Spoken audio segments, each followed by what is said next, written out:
Our guest today on Out of the Darkness with Daniel Dark is adjunct professor at the Mid American Nazarene University, founder of CYA Consulting, and CEO at Our Lives Connected, Dan Goodwin.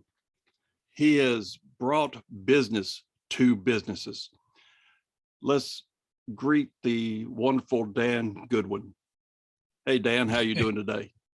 Hey, thanks, Daniel. Fellow Dan, as I always refer to you on our meetings, I'm doing great. It's a sunny day here, and just looking for great things the rest of the day, the rest of the week.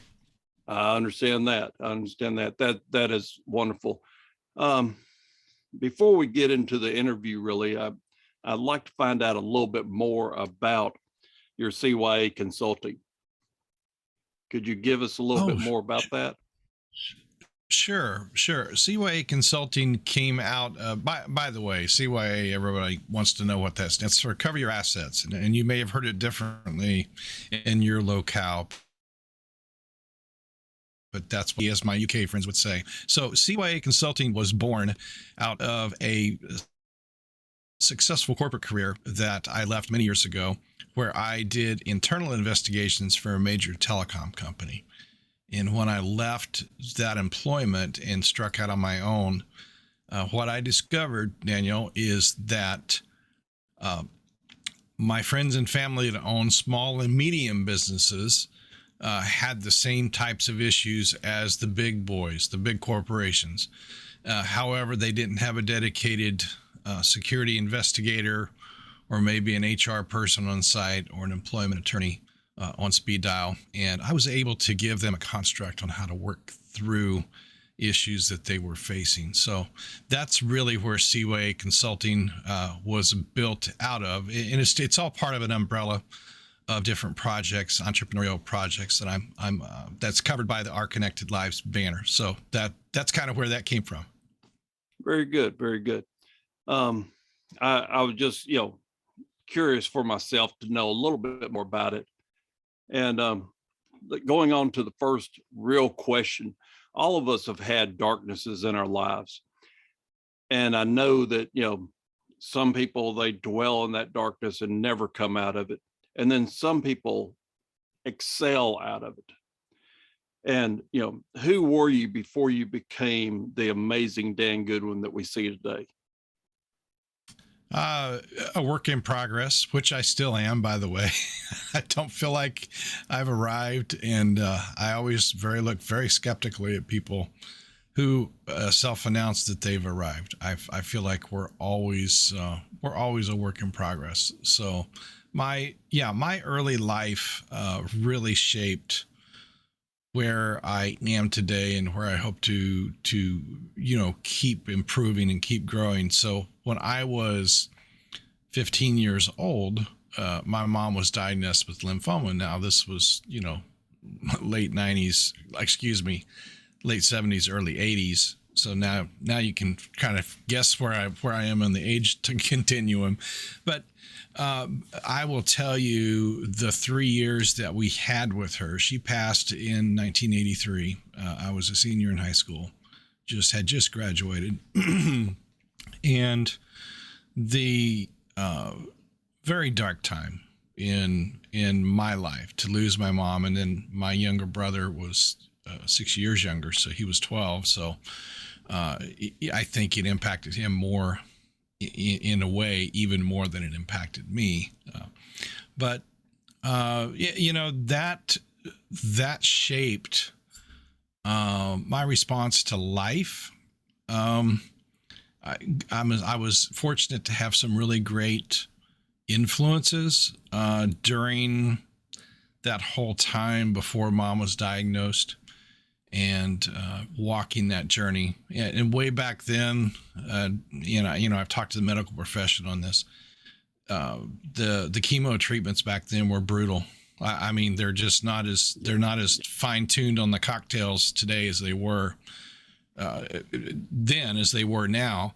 And in talking with my dad years later, he said he was convinced that the chemo is actually what caused Mom to pass, and not the cancer itself. It was the treatment. So anyway, that's kind of the the dark spot of my life, and how it kind of shaped me moving forward. Well, what made the change in you when you moved forward? It was friends, family, influences. I was very fortunate when I was 13, 14, before all of this kind of crumbled in, the world, kind of stopped. Uh, my through a series of events, and I won't trace everything back, but through a series of events, I was introduced to through a network marketing company that my parents were involved in. I was introduced to a lot of heavy hitters out there that really shaped who I was as a teenager, even because I was starting to read books by Zig Ziglar, and I got to meet John Maxwell and Pat Riley and Florence Littauer and Les Brown when he was just getting cranked up. And those people, I was involved in some of those events, Daniel, and I was able, by the time I was 15, I was doing stage manager duties at these huge sales rallies. And I would spend time in the green room with these people, even at 15. And I will tell you that fundamentally changed the trajectory of my life. That on the positive side, obviously losing my mother at 18 was on the negative side. But that early exposure to people that believed in other people was a huge turning point of the road that I was headed down in seventh grade, especially hanging out with the wrong people, getting in trouble for things that I will not confess to today. So, Oh, you know, you've had epiphanies in your life, I'm sure. And, when will you make that next epiphany become reality, and what will your life look like after that? that is a great question. So, I always call it epiphanies in progress. What I always tell my clients, my consulting clients, to make the switch from a corporate job to a business owner, entrepreneur. Sometimes I wake up every morning and say, now, what do I want to be when I grow up today? Or maybe I'll never grow up. I'm always looking for the next opportunity to help someone. I've always been eternally curious about life, and I get bored very quickly. I think I was probably ADHD before it was cool and diagnosable. That's my story right there, I think. Well, that's a good story. But what is it going to look like when you use that next epiphany? What will your life change to?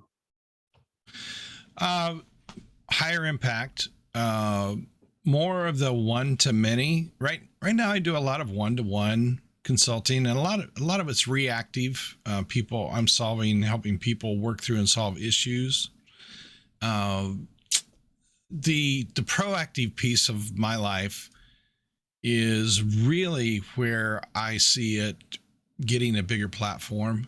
And I think you and I have talked about this, or maybe just in passing, as far as starting some sort of a video podcast. And it seems to be what we're all doing. And I'm honored to be on yours and everyone else that has invited me. And I think we both, you and I, every person has a superpower that they can share. And I think our way to impact the world and to absolutely share our knowledge and wisdom from our life experience level. I didn't say age, and I didn't say we're old, Daniel. I just said life experience level, right? We're we're just further down the road than. Well, I'm only than 19. I don't know about you. Yeah, I'm 20, so there you go. No, I mean, you can figure it out. You know, when I graduated from high school, but yeah, and I did figure this out. The secret to eternal youth is to never look or act your age. So that's my secret right there. That's my epiphany for the day right there, Daniel. Never act your age, huh? So, so when you're, when you get to be 25 and everything, you're still going to act 20, right? Absolutely. It's funny you used the number 25. I actually wrote a book a few years ago, the 25 things I wish I'd known when I was 25. And I was 50 at the time I compiled that. And it's a bunch of life lessons. Never published it, but I use all those subjects sometimes with the people that I coach or consult with. That's wonderful, Dan. There's a small amount of people that are deep in their darkness right now. They want to be creative, they want to be an entrepreneur, they want to do a lot of things, but they worry about, are they good enough to do it, or what somebody else is going to think about it. What do you have to say to those people that could change how they look at themselves today? Wow, great question. And certainly the last couple of years have exacerbated those feelings when everything seems to be fear-based, hopelessness. So here's what I've discovered. And by the way, when somebody calls me and they want to engage, and I get this intuition, this feeling that there is something going on on the personal side of their life, I will sometimes just stop the conversation and say, let's forget about business. What's the block right now personally? And obviously you can't just ask that question without being in rapport with somebody. Because first you have to care, and then they have to know that you care. There are sometimes I've called with a business purpose, and we've never talked business. I always ask the person, what's the biggest thing I can help you with right now? And it can be getting them to financial resources. It can be relationship issues. It can be, teenage kids, whatever it is. It can be the dog died. It didn't matter, because here's what I know. Everything is interconnected. So when you have a personal issue that is clouding your brain and taking your emotional resources, you are not in the optimum position to run a business, make huge financial major decisions with a business. Some people use it as an escape, but what I know is that even if you show up to work and you're doing your thing, that your brain is not optimally engaged. If you are worried about a relationship or something that's going wrong, or it could be somebody just got cancer diagnosis. So I look at my dad when that happened, and I saw him sink into depression. And after mom died, he sank into depression for 2 or 3 years. And what I know is we must take this subject of mental health and make it a part of the conversation, not a stigma, not something to be ashamed of, but something where people are willing to go get the help they need. They'll be a better human. They'll treat others better, and their business should improve, or they'll get clarity that maybe they're in the wrong business. So at any point, you've got to take time for yourself. And I think that's become way more apparent over the last 2 years. I think so too. Personally and everything, when, I got some of my diagnosis and everything, as the patient, it put me into a depression that I did not like and I didn't want to be back into, because I had to talk to people, that had been there, gone through things before I could get out of, you know, my own way. And, that's what we're talking about today, is all the different things that happen to us through our lives that we may have control over or may not have control over, but they don't necessarily define where we're at. Totally agree. I've been accused of being uh, too optimistic, and it doesn't really bother me when people are searching for the one bad thing, though, rather than looking at the blessings that we have in our life. It tells me more about them and where they're coming from versus what I'm coming from. My former life as an investigator, I was dealing reactively with bad judgment decisions, sometimes intentional, sometimes not intentional, from people who really screwed up their job, their lives, their relationships. So the optimism part is a choice that I always choose to find the one reason why something would work rather than the 20 reasons why it won't work. Now, obviously, you have to measure that against a return on your investment of time and money and resources and brain power. But the whole point, I guess, that I'm making is I have found that great things are not created by pessimists. Mm-hmm. Things are created, results are created from optimists. And so people say, well, I'm a realist. And I said, okay, let's talk about that. So that leads that conversation down, another path. But where's reality at that point in time? Well, what is their reality at that point in time? That's the real question, is what is their reality? And I find there's a block there. Somebody has told them that, to go back to your theme, that they weren't good enough, they'll never amount to anything. And I have been fortunate, even though my family leans toward pessimism, I've been fortunate to have huge teachers and mentors and people that I've met over the years that believed in me. Otherwise, we wouldn't be sitting here today. Right. Well, Dan, this has been a wonderful conversation today. I appreciate your time. I know you're a very busy man. I've taken up enough of it at this point in time. But if somebody wanted to contact you, what is the best way that they can contact you?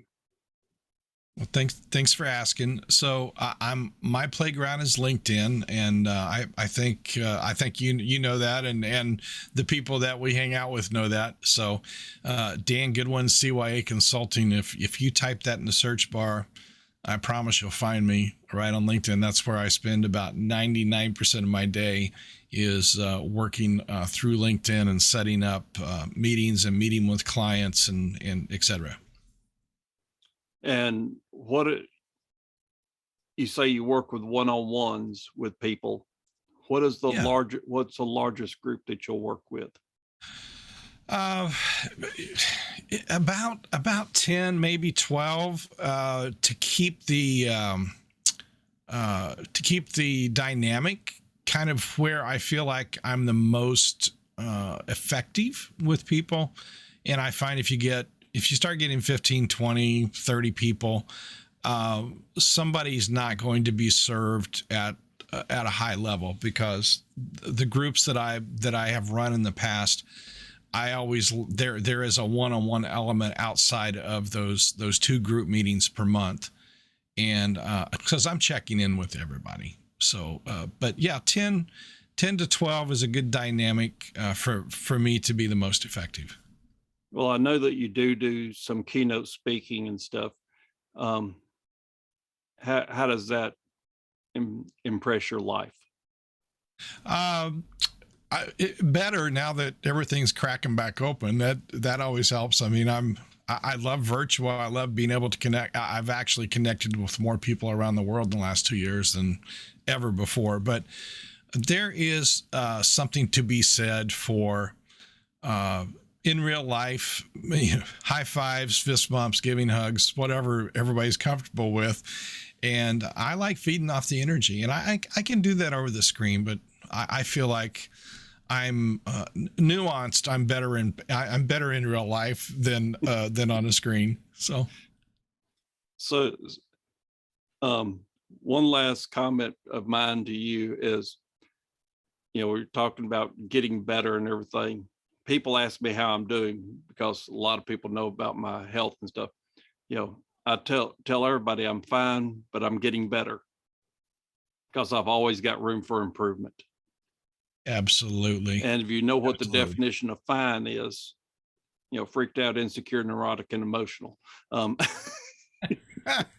I've never heard that one, but okay, that would be a take. um, but it's true with everybody. Even you take the person that you think is got the most together ever, they've got a part of their life that they wish was not there or was different. Yeah, I tell everybody, everybody's got a secret, me included. Um, everybody's got a secret. So I always and I counter that and say, conversely, everybody has a superpower. So let's find out what yours is. Let's Yep. find out what you lean into. Let's find out who you serve, how you serve them, how you impact your world for good. Make sure we're using our superpowers for good. So that's my response to say, yeah, everybody's got a secret, everybody's got a superpower. Well, Dan, thank you for coming, and I will talk to you soon, I hope. And Absolutely. if I can do anything for you, let me know. And vice versa. That's how I roll. So Daniel, thanks so much. It's been a pleasure to visit with you for a few minutes today. Thank you so much. Thank you, sir. And if you're ever wondering where you can go in life, listen to Out of the Darkness with Daniel Dark, and listen to the great people that I'm getting on here that can show you what the light is all about.